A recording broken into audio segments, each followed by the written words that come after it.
Act 2026 के आने से सामान्य छात्रों में आक्रोश की स्थिति पैदा हो रही है।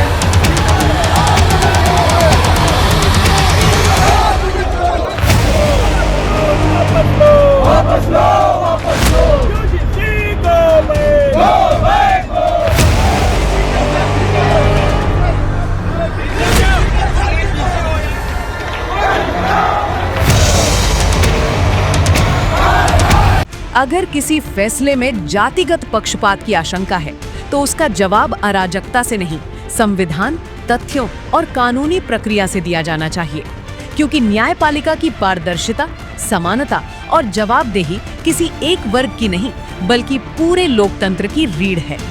लेकिन आज देश में जो बहस चल रही है वो सिर्फ यूजीसी के एक नियम की नहीं है, ये बहस है सत्ता, समाज और सोच की दिशा की। जनवरी 2026 में यूनिवर्सिटी ग्रांट्स कमीशन यानी यूजीसी ने नए नियम लागू किए, promotion of equity in higher education institutions regulations.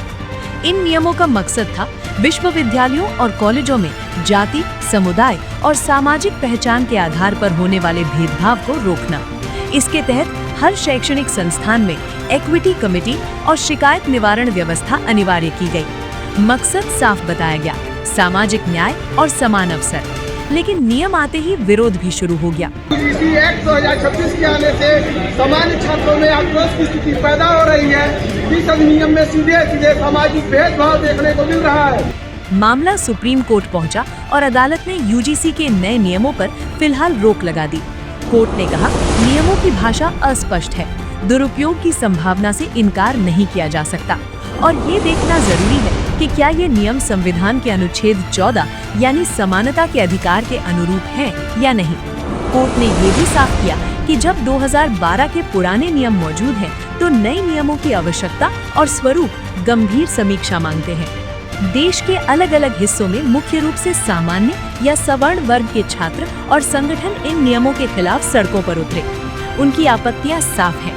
उनका कहना है कि नए नियम एक तरफा है, जिनमें एससी, एसटी और ओबीसी वर्ग के लिए तो स्पष्ट सुरक्षा और शिकायत तंत्र है, लेकिन सामान्य वर्ग के लिए वही स्पष्टता नहीं दिखती। उन्हें डर है कि अस्पष्ट परिभाषाओं के कारण झूठे आरोप और व्यक्तिगत दुश्मनी का रास्ता खुल सकता है। उनका सवाल है, क्या सामाजिक न्याय के नाम पर संवैधानिक समानता से समझौता किया जा सकता है?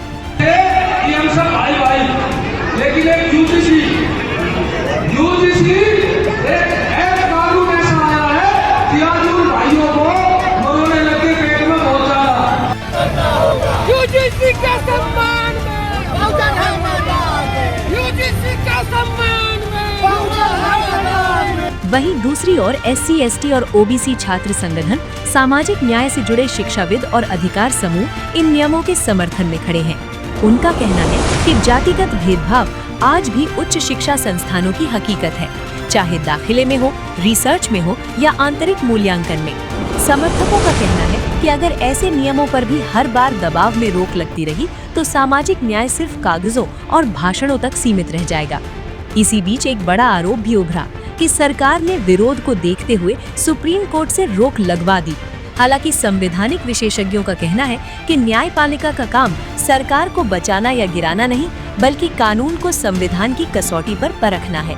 फिर भी ये सवाल लोकतंत्र में अनदेखा नहीं किया जा सकता। और इसी बहस के बीच एक और तस्वीर उभर कर सामने आई है, जो भारतीय राजनीति की गहरी विडंबना को उजागर करती है। जो लोग कल तक मोदी मोदी की माला जपते थे और प्रधानमंत्री नरेंद्र मोदी को हिंदू विदय सम्राट बताते नहीं थकते थे, आज वही लोग पीएम नरेंद्र मोदी को तेली जाति का बता रहे हैं। अगर मोदी जी प्रधानमंत्री बने, इन लोगों ने बोला हिंदू हृदय सम्राट। आज जब ओबीसी को समानता का अधिकार दिया तो लोग क्या बोल रहे हैं कि तेली है, तेली का मुंह में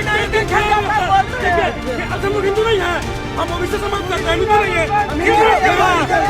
मारने का काम तो कर रहा है, कौन जाति के लोग मारने का काम कर रहे हैं? पहले से लेकर अभी तक अगर कोई बढ़िया काम किया तो कौन जाति के लोग? We support UGC!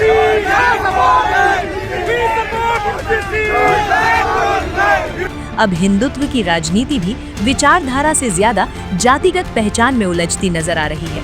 सवाल ये नहीं है कि प्रधानमंत्री किस जाति से आते हैं, सवाल ये है कि यूजीसी पहले से ही सुनियोजित था। इसमें एक वर्ग खुश होगा, एक वर्ग गाली देगा, फिर एक मालिक का आदमी सुप्रीम कोर्ट जाएगा, फिर सुप्रीम कोर्ट रोक लगा देगा। जिसको तेली बोल रहे थे वो फिर हिंदू हृदय सम्राट हो जाएगा। क्या असहमति होते ही हर मुद्दे को जाति में बदल देना नई राजनीति का सच बन चुका है? सच्चाई ये भी है कि भारत में जातिगत भेदभाव पूरी तरह खत्म नहीं हुआ है, और सच्चाई ये भी है कि कोई भी कानून अगर अस्पष्ट हो तो वही समाज को तोड़ने का कारण बन सकता है। यही वजह है कि सुप्रीम कोर्ट ने न कानून को खारिज किया, न आंख मूंद कर लागू होने दिया, बल्कि फिलहाल रोक लगाकर संतुलन का रास्ता चुना। ये लड़ाई न सवर्ण बनाम दलित की होनी चाहिए, न समर्थक बनाम विरोधी की। ये लड़ाई है न्याय, संतुलन और संविधान की। अगर कानून में खामियां हैं तो उन्हें सुधारा जाना चाहिए। अगर समाज में भेदभाव है तो उसे नजरअंदाज नहीं किया जाना चाहिए, क्योंकि लोकतंत्र न नारों से चलता है न माला जपने से। लोकतंत्र चलता है संविधान की मर्यादा से। सतीश कदम के साथ सैयद असलम, गली मीडिया, मुंबई।